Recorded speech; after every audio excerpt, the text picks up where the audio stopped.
Provincial Director from the Department of Trade and Industry, Ma'am Maria Dorita Chavez, and also with her are the DTI officers, Ma'am Giselle Pitalios from NHCP, distinguished guests, national and local heads of offices, DepEd personnel, Barangay Tourism Councils, and for this year's National Heritage Month celebration with the title Surundon, Lagaw, Lantaw, Tiraw.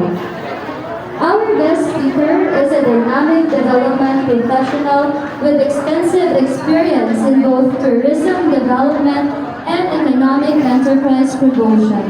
A strong advocate for congratulations dito sa nag-organize.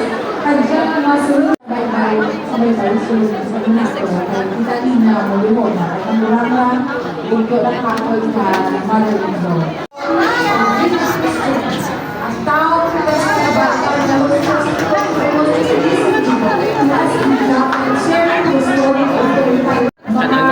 So guys, everybody cheese, salted garlic, spicy barbecue, sour cream cut, spicy cheese.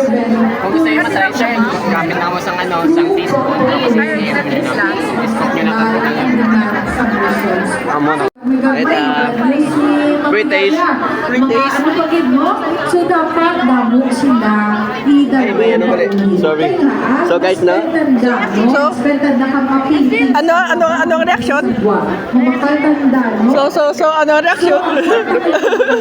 Ginabakal man na sa Nagiya, sa kanang kinanglan na ginabot ang kwarta. Reaction test mo yun, reaction test. Ang anong economic development, mas namin, mas mapasabi nato.